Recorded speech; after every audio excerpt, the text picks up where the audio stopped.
everyone, and welcome back to Lucky Loaders 15, where I'll be giving you 5 of my best tips for tomorrow's racing.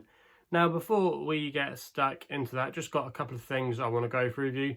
First of all, if you haven't done so already, make sure you listen to the latest In the Saddle podcast, where, along with Mark Karofsky, I was joined by special guest Katie Grametti, who you might know on Twitter. She actually owns Grametti now, who used to be a horse in the colours of the McNeil family, was a great servant for them, ran well a few years ago now in the Triumph Hurdle at the Cheltenham Festival, and also as well won the Cesarovich back in 2015, I think it was. So he was a grand servant for Connections, and that horse in his retirement phase of his career now is with Katie, and she writes a blog about him every now and again. And in the podcast we were talking about our thoughts on this weekend's racing, going through some of the key races at Ascot and Haydock. And if you want to listen to it, just hit one of the links in the description box below. We've got all the podcast platforms covered, including iTunes, Spotify, Soundcloud, whichever one takes your fancy.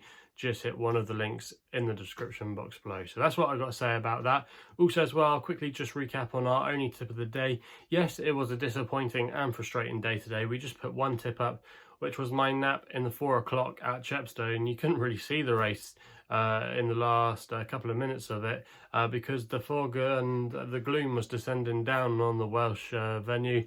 Our nap was Kenny George, who I thought for a long way ran really well. He was up there, the pace, he wasn't jumping too badly. He looked to have every chance, and even going down the home straight, I thought we still might be able to scrap a place. But in the end, who knows how badly he faded away. I think he finished in about 6th or 7th in the end. At one point, he looked like he was quite a way clear of the field when he was in 3rd place, and that's where I thought when he went into the gloom and the mist, he might just be able to hang on for a place. But yeah, it wasn't to be. So it was a frustrating day today, but I thought all around it was actually quite a tough day punting. So that's why I didn't put too many selections up. But I fancy quite a few tips tomorrow, and I'm going to be giving you 5 of my best tips.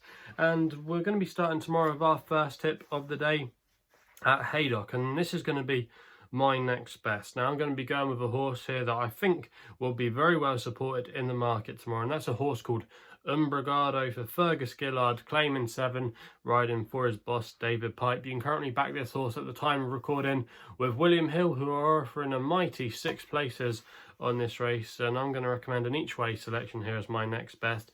Now this horse tomorrow is going to be making his first start of the season, but I think this could be the time to catch him. He's a horse that seems to run really well fresh.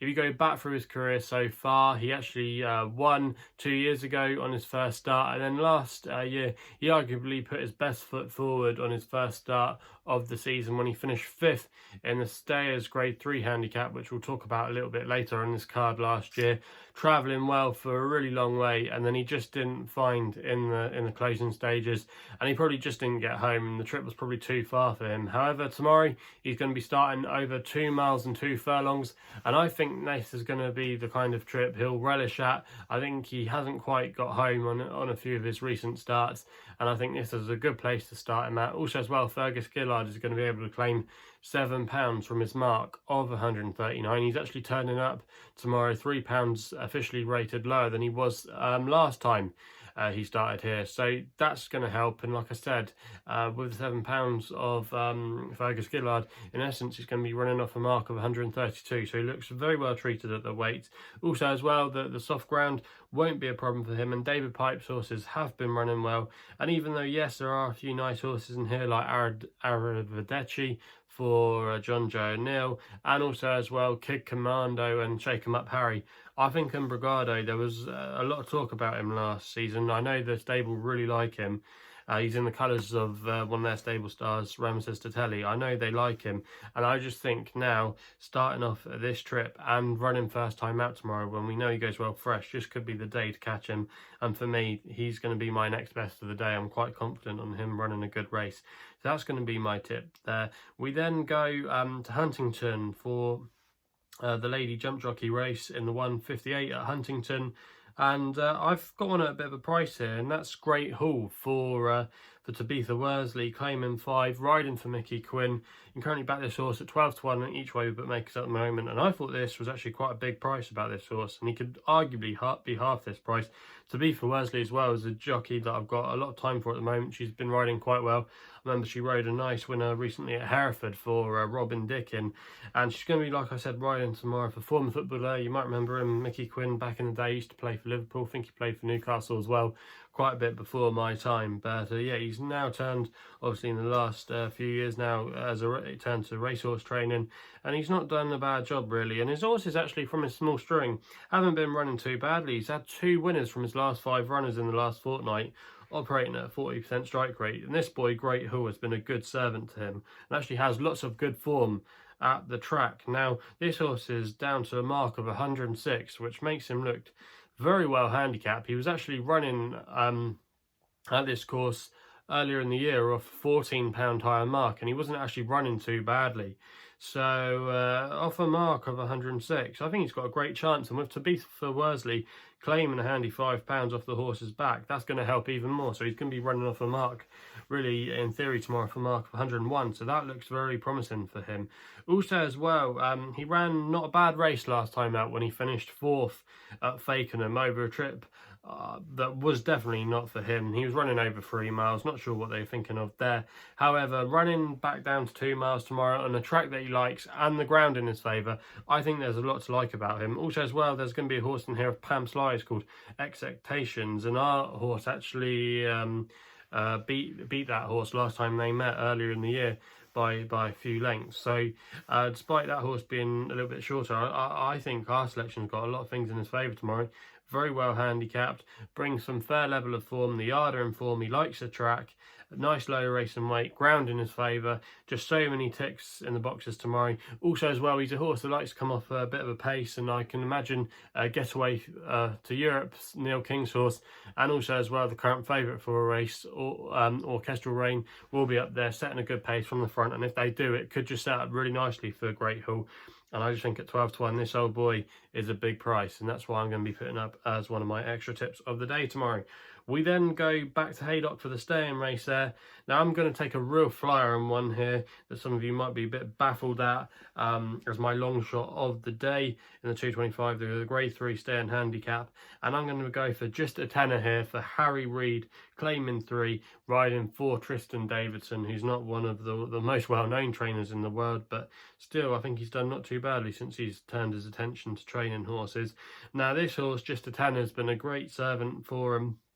Never normally runs a bad race, always tries his best, tries his heart out.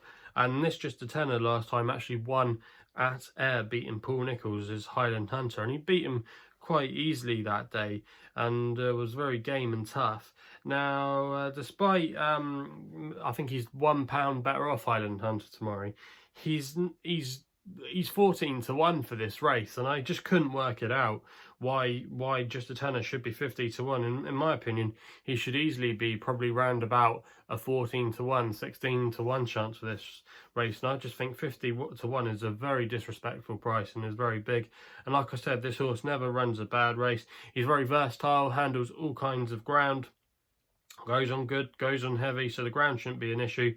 And even though, yes, he was beaten by Cornerstone Lad, who went on to become a Grade 1 winner on his last start at the track when he finished 5th, that was over 2 miles that day, and we know that he finds that trip definitely too much on the short side for him, whereas over 3 miles he definitely is a lot better treated. Also, as well, he's got some fair form going back through it. Actually finished, when he probably had one of his lesser efforts, 4th behind Doc Penfro for Emma Lavelle, who actually finished 2nd behind the big breakaway in that Novice Chase last week, and ran a great race in the Potomps qualifier at Warwick behind Jessica Harrington's Silver Sheen back in January, which seems an age ago. But yeah, going back to Justatenner, he never runs a bad race, and there's 50 to 1 out there with quite a few firms offering 5 places. You can get that price at the time of recording with those prices with Skybet, Paddy Power and Betfair, and I just think there's a lot to like about this horse running a good race tomorrow. There's quite a few horses in here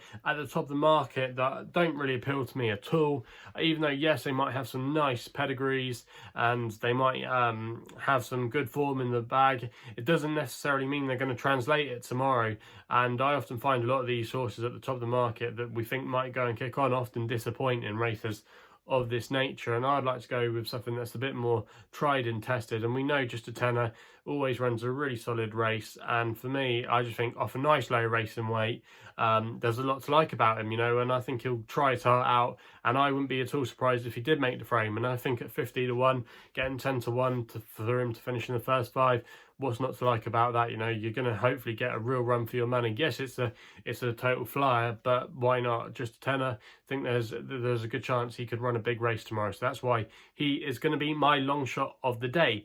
We then go with my nap, which runs in the 240, the Ascot hurdle. Only 3 runners here, but I'm going to be going with the outsider, and that is Song for Someone for Tom Simmons, whose horses are running really well at the moment, and he's been able to secure the jockey booking of Nico de Boinville, which is a massive plus in my book. Now, this horse, Song for Someone, I've got a lot of time for him, and I followed him last year. I was actually at Fontwell when he won on his seasonal reappearance, where I absolutely bolted up on Southern National Day, and he was a horse that I really wanted to stick with for the rest of that season, and he did me a couple of good turns. He won the reorganised Kingwell hurdle at Kempton, finished second as well over the course and distance, just being denied by Thomas Darby. And the way he likes to run tomorrow, he likes to be up there, normally likes to force the run, and if he gets an easy lead tomorrow and makes it a tactical affair, he might be just able to dictate the fractions and could go really well. He goes well fresh, he likes testing ground, and even though Call Me Lord has had a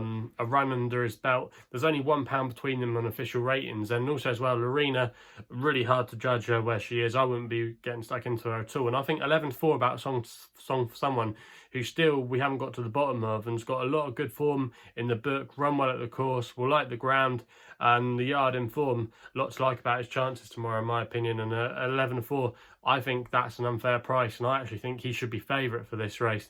So with all that taken into the balance, he was my nap on the Inner Saddle podcast, and he's going to be my nap here on my YouTube channel tomorrow, and I'm hoping he can get the job done for us there. We then go to the 3:35 at Haydock for another extra tip, and we're going with King's Monarch here for Sam Twiston-Davis, riding for Kerry Lee. Now, Kerry Lee's horses have been running not too badly at the moment from her small string. She had a winner at Cheltenham last week, you might remember, with Storm Patrol. And this horse, King's Monarch, made a pleasing return to action on his seasonal reappearance when he won quite nicely at Foss Lass, beating Financial Outcome of Rebecca Curtis's. Now, he did the job really nicely that day in really testing ground, and if you go back through his form, he actually finished third in this race last year behind Perfect Candidate. However, there's a few in here that I just think are fully exposed, and this King's Monarch still is only 7 years old, and he's probably one of the only ones in the field that you could say could be open to more improvement, and I think there is a bit more to come from him. He's off a mark of 127. He was raised £5 by the handicapper there for that win at Foss Lass, and you can currently get 11-2 with some firms at the moment, and you can get 4 places with Skybet, Paddy Power and Betfair. I think the dirty each way is in order here. I'll be disappointed actually if he wasn't going to be in the first 4 tomorrow. And I think come post time, I think he will be favourite for this race. I could see him maybe going off around about a 10-3, 7-2 chance. I could see there being some money down for him tomorrow, and I think Sam Twiston-Davis as well is going to have a good day. I think he's got a serious chance on Calanders Obe tomorrow. I know that he's really nervous about that ride. I was working at Sky yesterday, and we were trying to get him on Get In for tonight, and he just didn't want to come on. So I think King's Monarch tomorrow has got a really good chance, and Sam Twiston-Davis has got a great chance as well on Calanders Obe. I did put Lost in Translation up on the podcast, but with the bullish comments about Paul Nicholls in the last 24 hours saying that he's the fittest he's ever had him first time out, you just have to really respect Paul Nicholls, who's absolutely flying. And when he's normally that bullish, it often pays to be following him. So yeah, Clams Over, I think, is a serious threat to Lost in Translation tomorrow. But it's not a non-betting race for me. But yeah, let me know as well what you fancy in the Betfair chase tomorrow. I'd like to know your guys' thoughts and feelings. So yeah, that's all we've got to conclude for tomorrow then. So in the 150 at Haydock, we go with Umbrigado at 6-1 each way, with 6 places on offer for William Hill. In the 158 at Huntingdon, Great Hall is the extra tip of the day, 12-1 each way. In the 225 at Haydock, we go with Justatenner for Tristan Davidson, who is currently available at 50-1, 5 places with Skybet, Paddy and Betfair. And then in the 240, the nap of the day is Song for Someone at 11-4, win only bet. And then in the 335, King's Monarch, 11-2 for Sam Twiston Davis and Kerry Lee. Again, 4 places and an extra tip for Skybet, Paddy and Betfair. So yep, they're the 5 tips for tomorrow's racing. If you haven't done so already, please make sure you hit the subscribe button for more videos here on my YouTube channel. Also as well, if you're liking them, please remember to give me a thumbs up. And if you want to follow me on Twitter, you can do, where my handle is at LuckyLoader15. And if you want to find out a little bit more about myself, make sure you head to my website, where it's www.chrisloaderracing.co.uk. So please game responsibly. Hopefully we can have some winners tomorrow, and we'll be seeing you soon.